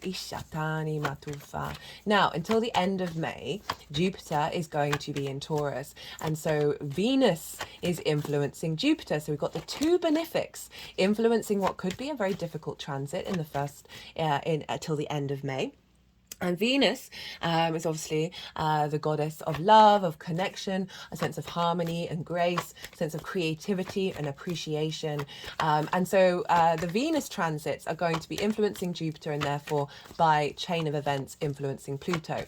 From the ingress until the end of May, Venus is just at the tail end of Sagittarius right now. She's going to go through Capricorn, Aquarius, Pisces, Aries, and then Taurus. She's going to dip into Gemini just before Jupiter does. So this is until the end of May. We're going to have this very supportive energy.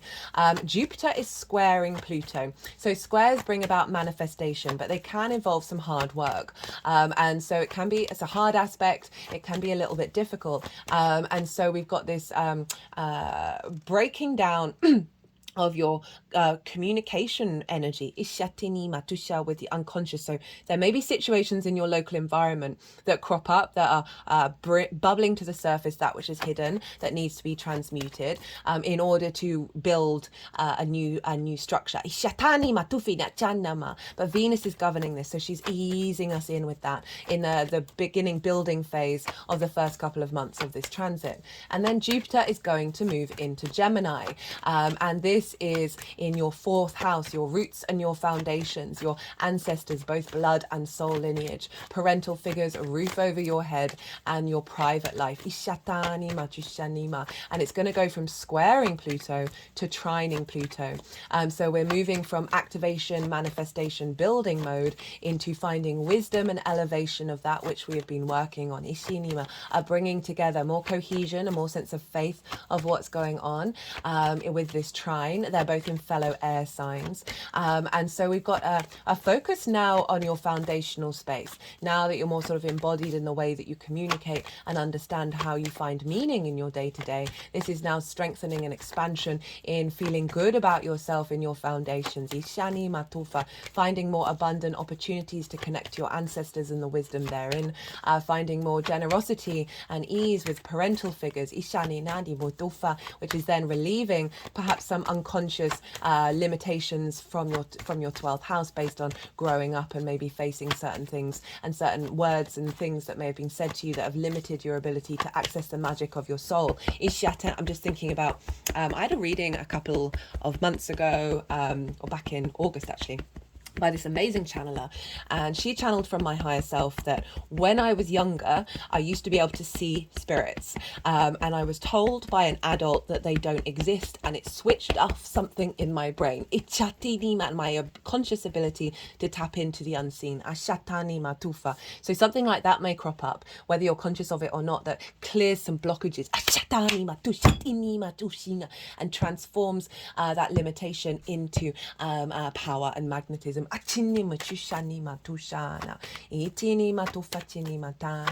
might find more grace in your private life that's allowing you to be in a state of isolation and meditation when it comes to tapping into that Pluto energy. So from the end of May until the end of this transit, Mercury's going to get involved. The amount of times I've cut the deck and got that card is quite phenomenal.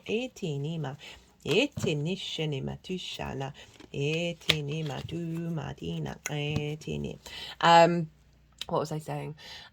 So then Mercury's taking over, and I love that Jupiter's going to be in Gemini, and this is going to be a very playful energy, the ability to tap into different ideas, new neural pathways, and be quite playful with it. And then Mercury is a neutral planet, and also activating, having the grace and ease of Venus in the creation energy. Now we've got Mercury with this trine of bringing in wisdom, finding those new pathways, finding those higher frequencies, stepping into ideas that will help us in the future and broaden our perspective.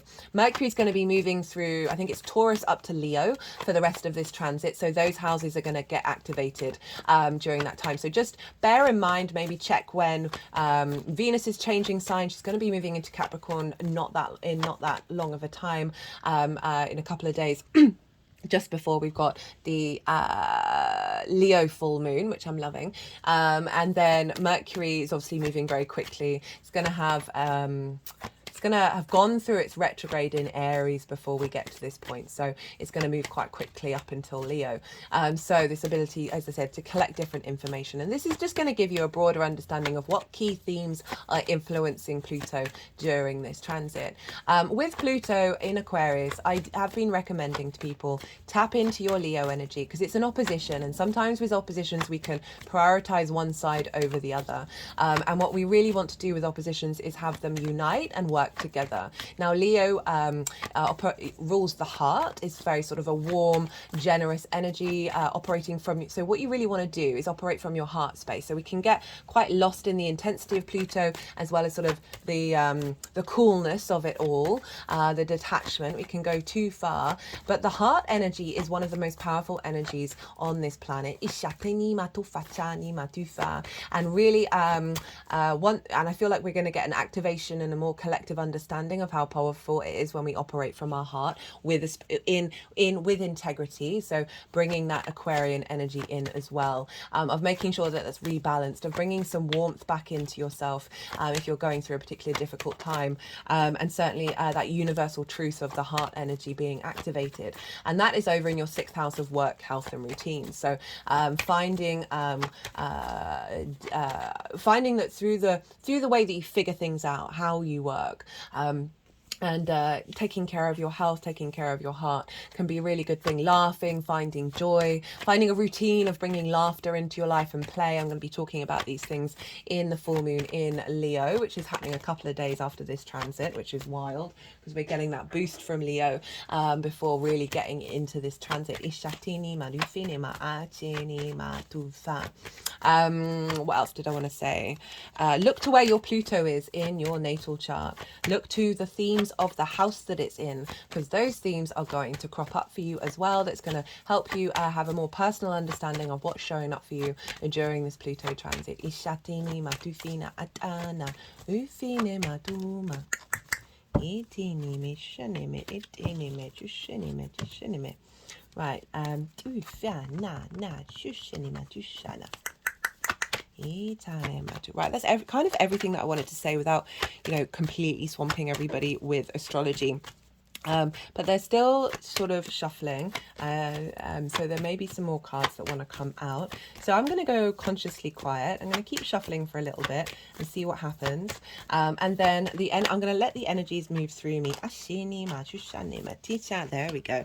And they're going to move the cards around. They're going to do some physical and vocal light language, and then they'll put the cards into the 8 piles, and then I'll bring the tarot into the astrology. You've just had loads of information. Just let that settle and into your unconscious, and then see what intuitive hits come up for you while I'm doing this part of the reading. Isha dini matusha nima itini ma ushana 2 4s 2 9s ushana ma itini ma buma itini matushana ilama ilema no fani mat itini nina damana itini mishene achini mitushfana achini manu itini malu fani na itina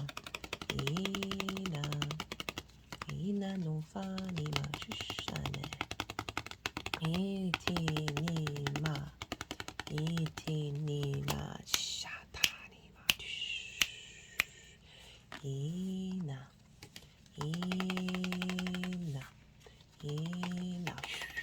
Kamani matusha Ishini manufinima Itini matufa Itina matufinina Itini matuma Tumina tinina matina Itini misheneme Ishana matush Itini matuma Itini matufini Itini matina ninetina Etana Itani matuma Itini matushanene Itini matu Itana Inama shani Tinima tinina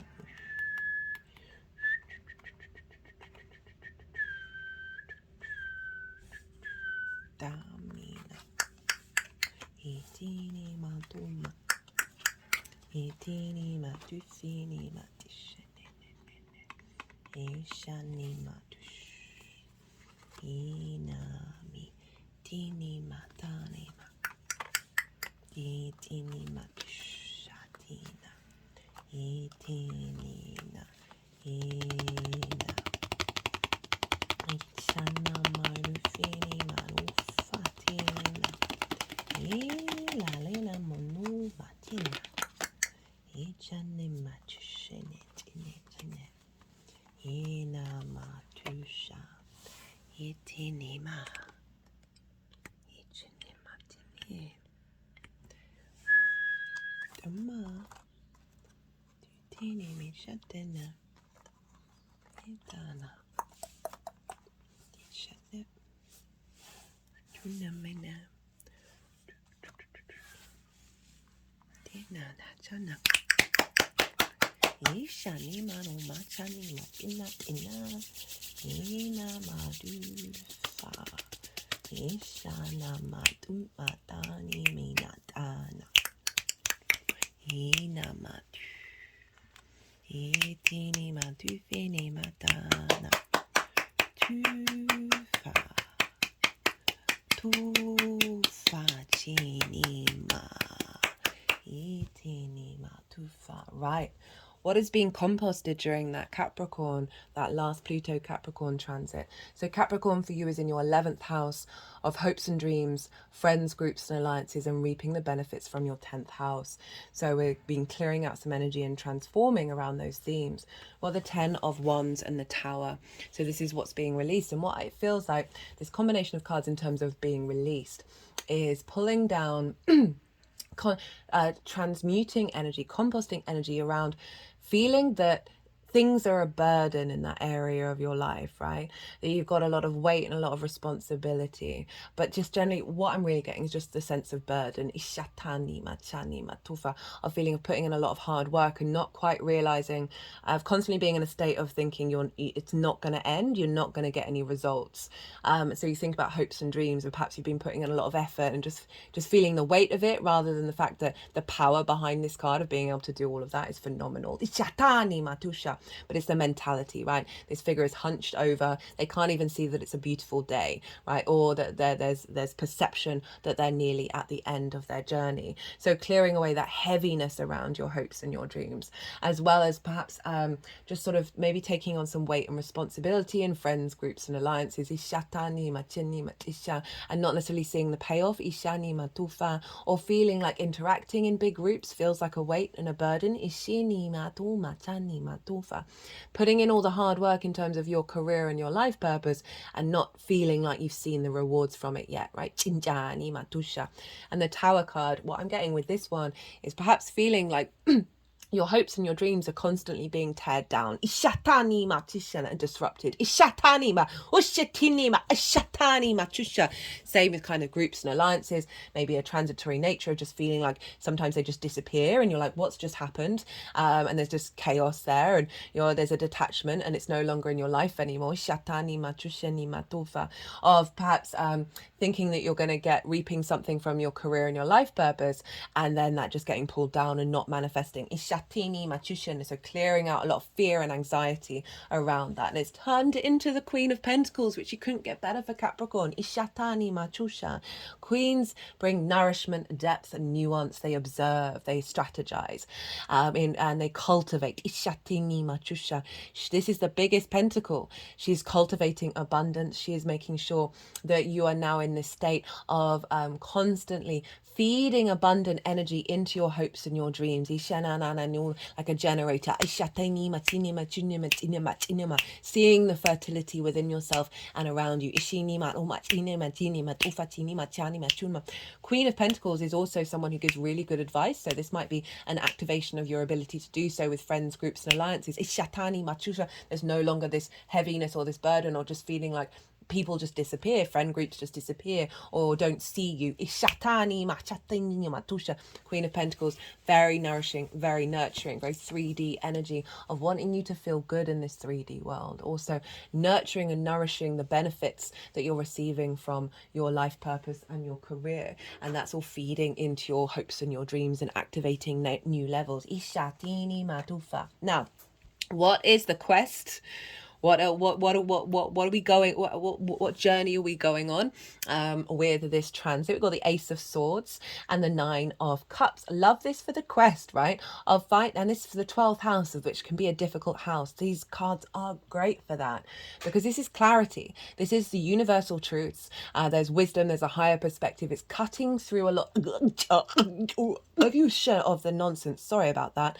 The energies are being quite intense today, and that really felt like cutting through the unconscious layers and severing in order for there to be an intentional knowing of what is to be composted, and having a higher perspective of realizing, okay, what's worth keeping around and what isn't. And it's come with the Nine of Cups, which is internal emotional contentment, right? This is inner contentment. This is gratitude. This is feeling a state of abundance within your life, the good, the bad, or the ugly. So to love this coming up for the 12th house of really being able to tap into a frequency where you're no longer in sort of emotional turmoil or mental distress. Ishateni matufa. This is the quest. This is what we're striving for. Ishini matufa. This is what this transit is helping us move towards. Ina manu machini matufa. Thinking about the magic of Aquarius in the 12th house, of getting really clear downloads that facilitate the individual's emotional ease, isha, and peace within themselves, not only for yourself but for the collective.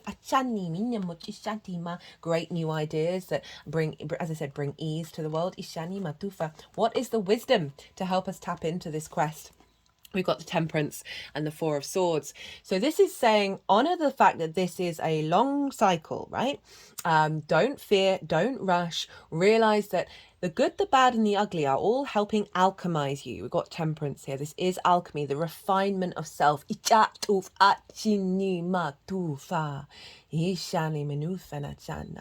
the traditional Rider-Waite, this water is actually going up into that cup, right? So going against the laws of known physics, and that's saying break this process, the wisdom, tap into that wisdom, that what's happening now is breaking out of conformity that's in your unconscious, right? So much of those limiting beliefs feel comfortable and you conform to them because they're so familiar to you. And this Temperance card is saying you're going to have the energy and the wisdom to alchemize this. It's going to take time. This is a limbo card. These both are, and practice and putting, being in observation of the journey that you're in. There may be difficult things that come up, but they're helping refine your inner being. Ishatini matufa. We've got to go with the Four of Swords.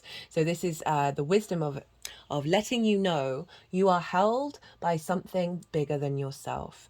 This figure is usually in a church, right? But this is music, so frequencies, so tapping into frequencies that help you acknowledge and know that you are the universe manifest in individual form. You have a team of spirit guides, ancestors, random energy helping support and facilitate your being. Ishatanima, and your soul's journey. Ishinima tusha. And so this is a sense of being in a state of meditation and isolation and rest. 12th house, need rest. Ishatini matufa. So acknowledging that these are things that can help you with activating this clarity, right? Ishana, and this emotional fulfillment. Ishinima numa. What is being released? Well, we've got some difficult energies. I am not surprised. We've got the Three of Swords. We've got the Nine of Wands, so 2 9s, Ishatini matufa, and the Five of Cups. So I talked about sort of mental constructs that may have blocked your heart energy, right? So this is the transformation that Pluto is doing, is helping you tap into your heart. Ishani matufanina, helping release. As I said, people can tell you something from a very young age, right? That's blocked your ability to hope and dream. Ishatini manomachini matushanina ni matufina jana. And so we're helping clear out this heartbreak, right? It doesn't just have to be romantic. It can be anything that sort of limited your heart's frequency. Ashini matofa tani ma itini mano machani matofa. Mental anguish, mental pain that's causing you to not feel good in the 3D world. Remember, Saturn is helping you embody this, giving you the maturity to be able to do this in the actions that you take. Jupiter is over in your environment, right? And making sure that you feel connected and feel abundant in your day-to-day. Ishatanima, in the way that you express yourself. There can be blockages in the unconscious that mean that perhaps your communication is being distorted or not seen. Echini matofa, and heard by others. Ishatanima tushana. And also any difficulties from parental figures or ancestral energy when it moves into Gemini, when Jupiter moves into Gemini, to help release these blockages. 9 of Wands. This is often how I think a lot of people feel when they're dealing with their limiting beliefs, their trauma responses, their unconscious mind, right? This figure feels all alone, feels constantly on the defensive, is battered and bruised, is exhausted, has gone through many, many fights. I'm just thinking about anxiety, depression, all of these things where you're in that conflict mode, you're in that distorted energy, right? Whenever this card shows up, I always say, do you need to be on the defensive? Can you just be you and find peace and not necessarily take on board what's going on around you, okay? But overall, this is generally feeling a little bit duffed up in your internal space. So no, 12th house is difficult, right? And this is sort of blocking. This is there's a barrier here. This is limiting you from accessing the magic of your soul. This person knows fundamentally, unconsciously, that they have that power. They're very strong, very committed to themselves, but it's been distorted. It's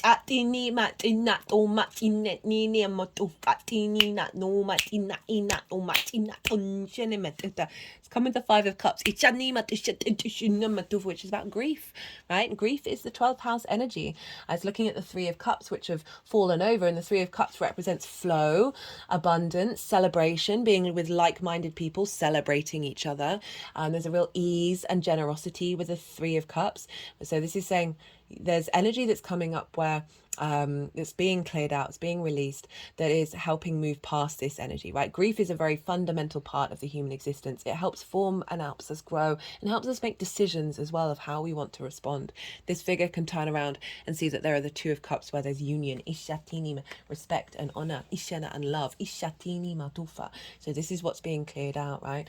Any mental grief, unconscious grief. What is the power?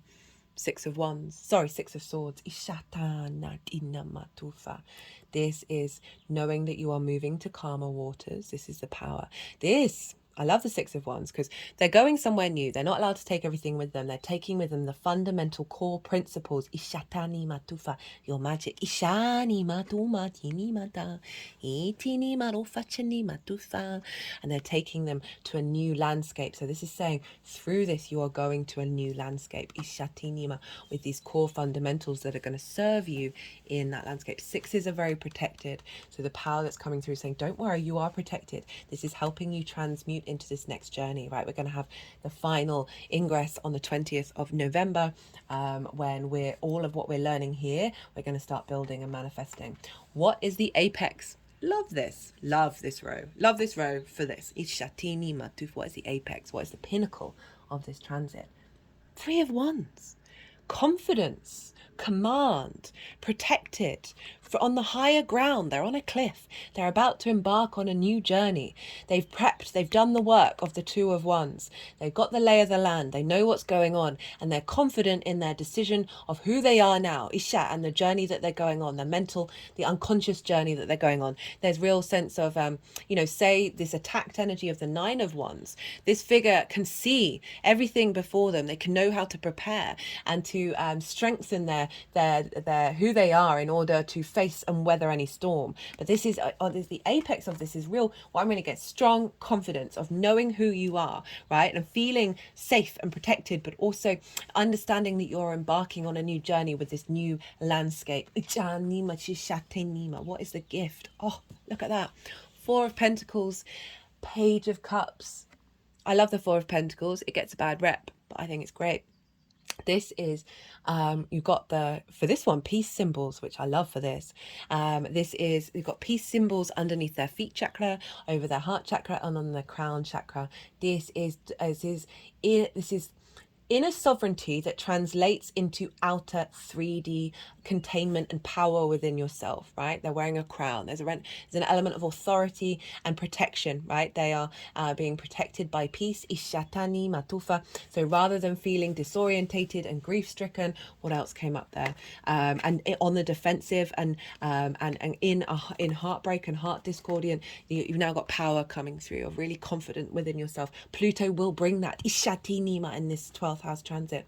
With the Page of Cups, no longer discordian energy, now seeing the curious, wonderful nature of that which is hidden from you, the magic of you. They're talking to a fish in a cup. This is very Pisces energy of being able to tap into the unseen, be curious and open to that which isn't obvious, ishateni, but most of all, messages of love within your mind, your unconscious space.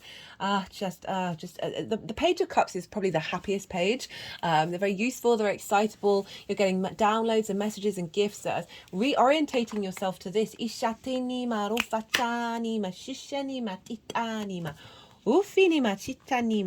Just cut the deck for this first light tarot, and we've got code, puzzles, synchronicities, coincidences. I feel like this is helping you activate and work through the puzzle that is the unseen. Synchronicities are going to come up when you're in this work. You're going to be able to understand the code rather than feel the heaviness of it, the weight of it. And really, there's even if there are heavy things going on, I feel like with this energy, again, what I said at the beginning, you still can tap into inner peace within yourself. This is the point, right? To essentially be in a state of neutrality that's slightly smiling. Cut the deck again. I got attraction and manifestation.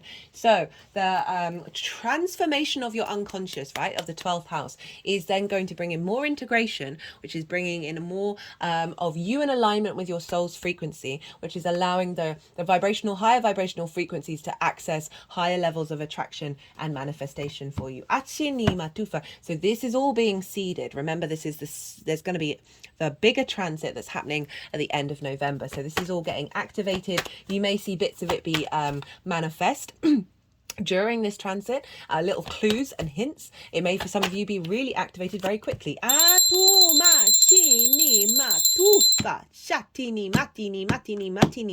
So this is was given to me by someone, a very dear friend of mine. They got this from a village in South America that's lived in by witches, and I wanted to bring it in because of the bell and the frequency, and they're focusing on the other side of the landscape, or sort of, I feel like it's helping clear out some of the journey that you may have to take, and help crunch some timelines to help bring in this quicker. It's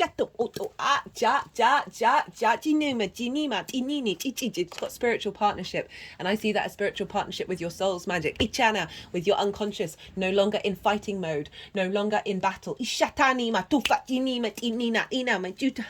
Self-love. So much of what goes on in our minds can pull us down. Got karmic completion as well. And synchronicities. Right, I'm going to leave it there, Pisces. I think that's all quite self-explanatory. I really enjoyed this reading. Thank you so much for the honor and a privilege to read for you. Be good to yourselves, Pisces. Be good to those around you. And most importantly, be well until we meet again.